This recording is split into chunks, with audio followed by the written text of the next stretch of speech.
Café Anyway. Happy 4th of July, by the way. Mike's Daily Podcast. They didn't give me any work to do, so I think I will do my podcast for you. Does that work? Does that work out for everyone? It's episode 1381, 1381. It's Mike Matthews broadcasting from Café Anyway, located somewhere in Podcastro Valleyton, the last place on earth. Today, it's Shelley Schuhart, Floyd the Floorman, John Deere the Engineer. Plus, we get to the segment called Mike's Daily Podcast, the Newsbleed section.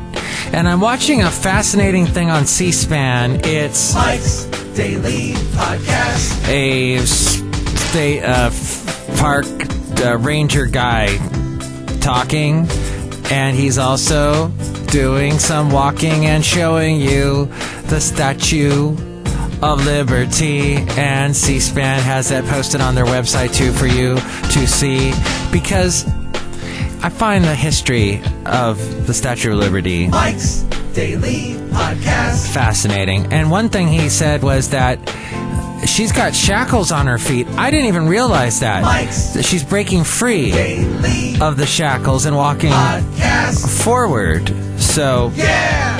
it's kind of like that episode of Doctor Who, where the Statue of Liberty ends up being one of the weeping angels, that if one of them touches you, they send you back in time to never reemerge again, and you die in the past. Look who walked in. Hello, Matthews. It's Shelley Schuhart, the gift shop supervisor. Oh my god, you're like such a Doctor Who nerd. Why do you even watch that show? It's for British people, not you. What do you mean it's for British people, not me? Look who else walked in. Oh, Mike, this is Floyd the Floorman! And this is John Deere the Engineer. Yes, Mike. Why? Why? Yes, why? Well... And here's today's podcast picture. Why anything? Why ask why? Bud Dry. That was such a great ad campaign. I was thinking of an ad campaign for Edward... What's his name? The one that did the Scream. Is it Munch? Munch? He's the one that did the Scream. You know that painting of the person on the bridge screaming? And, okay. I think it's an emoji, too. They're showing his exhibit at the SF MoMA. And I was thinking that would be an awesome... Yeah, Edvard Munch, a Norwegian painter and printmaker whose intensely evocative treatment of psychological themes built upon some of the main tenets of late 19th century symbolism and greatly influenced German expressionism in the early 20th century. You could say in your ad campaign, wanna go on an Edvard excursion? Ready for a munch a bunch with Edvard Munch. Hey, I haven't done one of my millennial Mike excursions lately. I need to do one. The last one I did failed horribly because, well, I had my wonderful dog Basil the Boxer, but I couldn't make it to the location that I had publicized because there was the whole thing with the people that I was supposed to meet. Nick and Stephanie they couldn't make it, so I had to wait for them. And hey, next time, you know what? Let's do a Mike excursion tonight. If you're a millennial and you'd like to participate, if you're a millennial at heart and you'd like to participate. The reason why I call it a millennial Mike excursion is because millennials like to go on excursions. They pay good money to go on trips and such, and places and things, and see things, and experience things. And I feel millennials would want to experience my excursion with me and my dog Basil the Boxer. So I'll be going on one this evening. Now, I am going to be we're going to meet at the parking lot at Coal Canyon at how's about 7:15 this evening? Yeah, let's do that. About 7:15, 7:20. Let's make it around there. And I will meet you at the parking lot of the wonderful Cull Canyon Park. And you can walk with Basil the Boxer and me as we are going to be enjoying our 4th of July evening, walking up to the top of Columbia, or almost the top, to the park there, and watching the fireworks.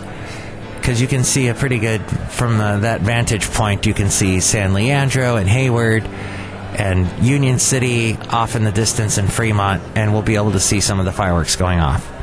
So that's the Mike excursion plan for this evening. Bring a coat. It might get a little windy and chilly.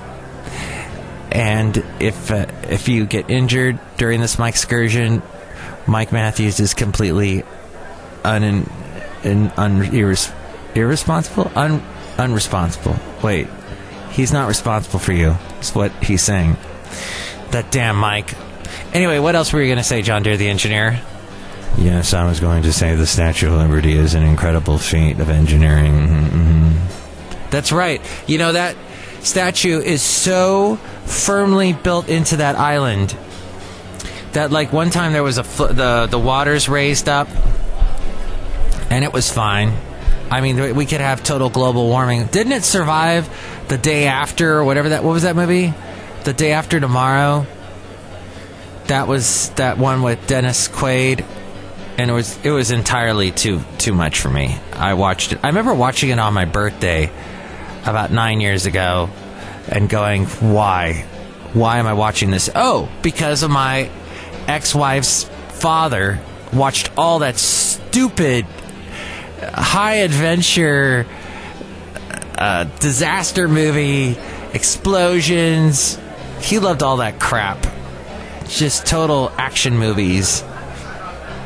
Anything with Sylvester Stallone or Tom Cruise, he had to watch it. The point being, Statue of Liberty is a very beautiful island. A very beautiful place. I did not actually go inside the statue when I was there. I thought it was too expensive, the line was too long, and I was more interested in just walking around the island, taking it in, seeing it from outside. That was good for me. And then I also wanted to go to Ellis Island. And just it was a hot day. We were with friends. That's right. My ex-wife and I we were with Bob and Georgia. They are the parents of the girl that says, "Here's today's podcast picture," and the end of the show, she says the "See you next time, bye." That would be Ariel. So New York was a wonderful trip. I would not want to live there, and I don't understand young people that want to live there. They think that's the holy grail to make it there. That's the achievement, the peak. When it's so expensive, you're just... I don't know, you know, you put that on a resume, sure, but it's a nice place to visit. As is San Francisco, a nice place to visit, but I would not want to live there. I enjoy Podcastro Valley, and I enjoy you listening to the show. The last time I was talking to you from Podcastro Valleyton, I wanted to talk about predictive texts, and I got sidetracked, per usual. But I wanted to mention what I meant by predictive text, and now we have autocorrect on our smartphones. Predictive text, of course, trying to help you when you are typing, texting away. It gives you suggestions.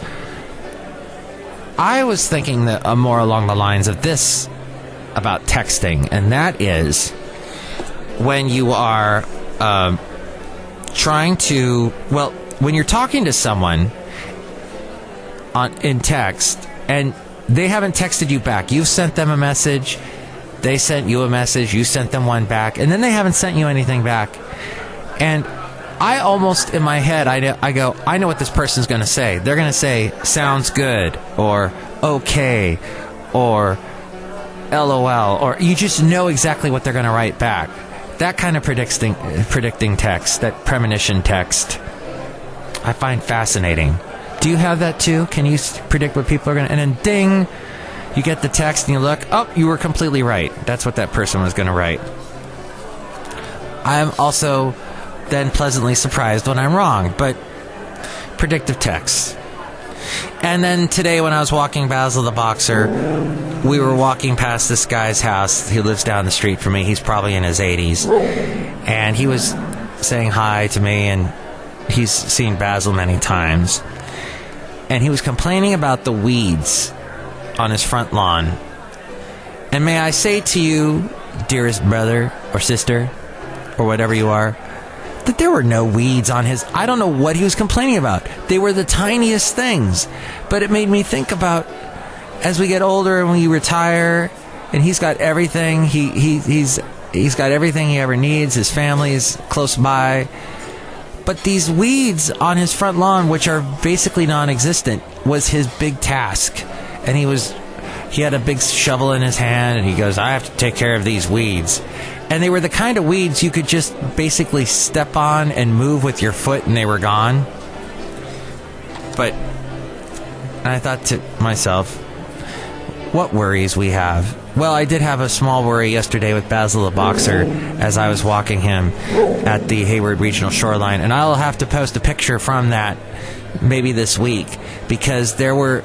remember earlier, I think it was last week, I posted a picture of one of my neighbors has a bunch of artichokes growing in her front lawn, her front yard, and they are blooming right now. That purple hair is blooming out the top of the artichokes. And I posted a picture of that and put it on Instagram, and all of a sudden the Artichoke Society is following me on Instagram. But yesterday at the Hayward Regional Shoreline, there were wild artichokes growing, and that was an amazing sight. I got a picture with Basil the Boxer and the artichokes. That was cool. But Basil almost broke his leg yesterday because there's a jetty along there, a bunch of rocks that help push the bay, keep the bay from eroding land, because you're right there by the bay. And I told him to get on one of the rocks, and he got on it and totally slipped. It was like, no! And he kind of hit his leg as he was slipping. And then when he was on the ground again, he was limping. And I thought, oh, this is terrible. Oh, no, poor dog. And he was holding it up for a little bit. But then it was fine. And you just... that's the one thing that drives me nuts about pets, is when they get sick or they get hurt. And they can't tell you what's wrong. But that's part of life. Everyone gets sick. Unfortunately, it's a part of life and living things. And I'm getting into a really weird, deep, I don't know, spot of the show. But I'm glad he's all right. Okay, and I hope your dog or cat or whatever your pet is all right. I hope they're all right. Hope you're all right. It's all right. It's all right with me. And Matthew McConaughey says, all right, all right, all right. All right, all right, all right. Check out the website that's all right. It's mikesdailypodcast.com. All the links to the past shows and past podcast pictures. And if you'd like to help out the show through the Amazon link, click on that and buy whatever it is you're going to buy, and that helps us out, makes us happy. Also a PayPal link too. Hey, you know what? It's all there at mikesdailypodcast.com. Check it out. Okay. Now, let's get to the segment called The Newsbleed Section. And now we return you to our regularly scheduled program with Mike Matthews. Supreme Court Justice Neil M. Gorsuch.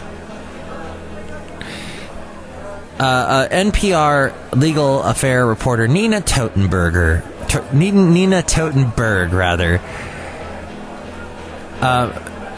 she was doing a story about Neil Gorsuch's voting record, and then she dropped this interesting bit of news about Justice Anthony M. Kennedy. Now, Kennedy is the swing vote. He helped so that gay marriage was allowed. Same-sex marriage was allowed. He is thankful for many things. When he's gone and Trump puts in a staunch conservative in his place, it's going to suck. Kennedy, according to Nina Totenberg, said, Kennedy may also have thought it best to ensure that there is a full complement of 9 justices for at least a year. He could even have been put off by President Trump's tweets about the judiciary, but it is unlikely that Kennedy will remain on the court for the full 4 years of the Trump presidency. While he long ago hired his law clerks for the coming term, he has not done so for the following term. that beginning October 2018, and has let applicants for those positions know he is considering retirement. And there it is. They've been talking about the rumors forever, but there it is, the fact of the matter from the Washington Post. It is a piece of news that, especially after a tough first 6 months of the Trump administration, Republicans will be very happy to see. It's not terribly surprising that Kennedy would consider retirement. They thought that maybe he was going to even announce it last week. People were thinking that. But this looks like a pretty good indicator that it will come at some point in the Trump presidency. The upshot is that it could mean that the Democrats wouldn't have a chance to unseat Trump before the next big Supreme Court vacancy comes along. And not only that, but it would seem that they may not have a chance to stop it the other way with the Senate majority. As you know, the filibuster's gone. So, it is not good news. And even if the vacancy is filled after the midterms, Democrats face a very difficult map in 2018. To win 3 seats and the Senate majority, they effectively need to win the 2 competitive states on the map, Arizona and Nevada, along with a very red state like Texas. And they also have to successfully defend a bunch of Trump states where Democrat incumbents are up for election. And in the recent elections, replacing some of the Republicans that left to be on Trump's team, in Trump's administration, all of those went to Republicans. So not looking good for Democrats at all.